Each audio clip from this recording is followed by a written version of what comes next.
ప్రభాస్ హీరోగా ప్రశాంత్ నీల్ డైరెక్షన్ లో వచ్చిన సలార్ సినిమా మంచి విజయాన్ని సాధించింది. యావత్ ఇండియన్ సినిమా ఇండస్ట్రీలో ఈ సినిమా 700 కోట్లకు పైగా కలెక్షన్లు రాబట్టడమే కాకుండా ప్రభాస్ కెరీర్ లో ఒక మంచి సక్సెస్ఫుల్ సినిమాగా నిలిచిపోయిందనే చెప్పాలి.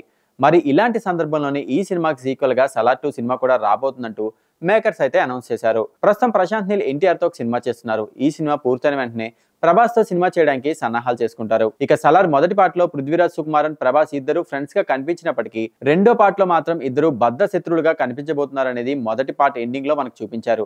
మరి ఈ క్రమంలోనే పృథ్వీరాజ్ సుకుమారన్ ఈ సినిమాలో విలన్ పాత్రను పోషిస్తున్నారనే వార్తలు కూడా వెలువడుతున్నాయి. మరి ఏదేమైనా సరే ఈ సినిమాలో పృథ్వీరాజ్ సుకుమారన్ చనిపోతారనే వార్తలు కూడా ప్రస్తుతం వైరల్ అవుతున్నాయి. మరి మొదటి పార్ట్ లో వీళ్ళిద్దరి మధ్య మంచి ఫ్రెండ్షిప్ ని చూపించిన దర్శకుడు సెకండ్ పార్ట్ లో ప్రభాస్ చేతిలో పృథ్వీరాజ్ చనిపోబోతున్నాడా అనే విధంగా ప్రణాళికను రూపొందిస్తున్నారనే అనుమానాలు కూడా వ్యక్తమవుతున్నాయి. ఇక ఇప్పటి వరకు భారీ సినిమాలను చేస్తూ వచ్చిన ప్రశాంత్ ని సలార్ 2 సినిమాతో మరోసారి పెను ప్రభంజనాన్ని సృష్టించాలని చూస్తున్నారు. ఆయన నుంచి ఒక సినిమా వస్తుందంటే చాలు యావత్ ఇండియన్ సినిమా ఇండస్ట్రీలో మంచి బజ్ అయితే క్రియేట్ అవుతుంది. తద్వారా ఆయనతో సినిమాలు చేయడానికి చాలా మంది హీరోలు సైతం పోటీ పడుతుండడం విశేషం. అయితే సలార్ 2 సినిమా ప్రభాస్ కెరీర్ లోనే బిగ్గెస్ట్ బ్లాక్ బస్టర్ సక్సెస్ గా నిలబోతున్న వార్తలు అయితే వినిపిస్తున్నాయి. ఏదేమైనా కూడా తనదైన రీతిలో సత్తా చాటుకుంటూ యావత్ ఇండియన్ ఇండస్ట్రీలో నెంబర్ 1 హీరోగా కొనసాగుతున్న ప్రభాస్ తన తదుపరి సినిమాలతో భారీ విజయాన్ని సాధిస్తాడా లేదా అనేది తెలియాల్సి ఉంది.